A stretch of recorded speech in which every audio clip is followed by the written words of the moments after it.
You finish your ETL script and it works perfectly until the next schema hits. New fields show up, business logic shifts, and suddenly your pipeline falls apart. Here's the truth. System changes and field expansions never end. But how you handle it is what separates developers from data leaders.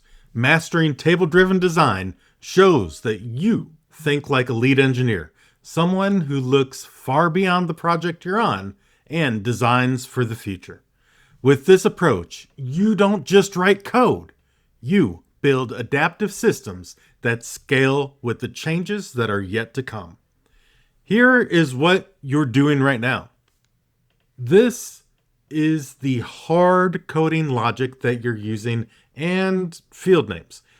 Does it work? Absolutely. For one or two fields that are gonna stay the same forever. But it falls apart as soon as one thing changes, crashing your pipeline and costing you a day or more of troubleshooting, while your business partners are breathing down your neck for their data. So, what is table-driven design? Simple definition is instead of hard coding, you're storing mapping logic in a table. The pipeline reads those rules, changes the table, and not the code. So the advantage of doing this, when a new field comes in, when you need to change the name of a field, you do it in the table. It doesn't have to go through a whole SDLC in order to make the change.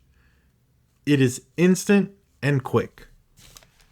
You have some lineage that you are creating by doing this. And you're going to create the mapping table as a SCD2 like this. This is the heart of your table-driven design. Every row defines what to pull and how to transform it.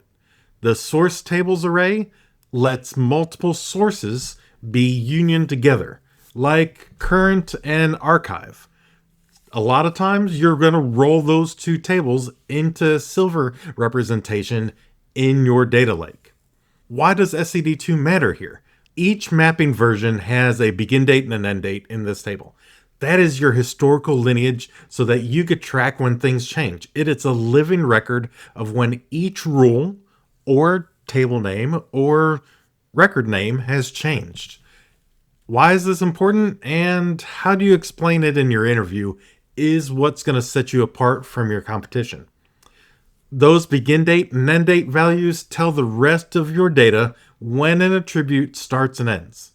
Here's a simple example that you could give in your interview right now. Imagine an item that you sell starts at $50, then changes to $55, and later to $58.50. Without your begin and end dates, your reporting would show conflicting prices for the same item, but with SCD2 tracking, your financial reports stay accurate because every sale is tied to the correct price of the exact time of purchase. That is what makes SCD2 so powerful when you're talking about lineage. It's not just about the history. It's about the context around that history. It ensures your reports, your KPIs, your analytics all reflect the truth at that moment that the data was created. So you want to know when you started changing how you're doing data quality in your table? It's going to be in this table and it's going to have a beginning date and an end date. You want to know when you started doing a specific transform, all stored in that table. So now that you have your table set up with all your parameters, you could use that table to drive the rest of your pipelines.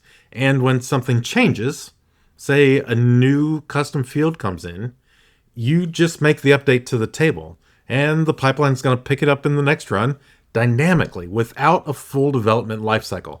No PRs, no notebook edits, no redeployments, because that code has to change otherwise. So watch this. In this code, the step reads all the bronze sources listed in the mapping and unions them dynamically. If a new source appears, you just update the table. No code change has to occur. This is how you move from a code monkey to a strategic partner. Now, here's your step 2. Take a look at this code. The validator here is ensuring that data integrity is enforced before the transformation. This single pass select applies all renames and transforms in one stage, cutting runtime 20 to 30% on really wide tables. In step 3, we're looking at the lineage query and what our business value is. So here we're actually taking a look at these governance tables that we create for our table-driven design. If you know the source field name, you have the lineage in a table. You could search it instantly. The pro tip here is connect this mapping to table and field comments in Databricks and then surface all of it in a Power BI report. This is going to give analysts self-service data discovery and gives AI systems richer context for metadata-aware models. Your existing flow now, a new field is added to a Salesforce table. You get a ticket, you have to evaluate it, you're refactoring your code, you're rewriting your scripts, you're doing testing, you submit a PR, it comes back, you make some changes, you submit a PR again, there's some validation that it goes through, it gets approved, and then finally you migrate to production. Your new workflow following this table-driven architecture is a new field is added, you get a ticket, you're evaluating it, making sure that everything is good, you're updating your field mapping table, and that's the end. So much quicker, cuts your development time in half at least. So the trade-offs here is that it definitely adds some setup and governance overhead up front.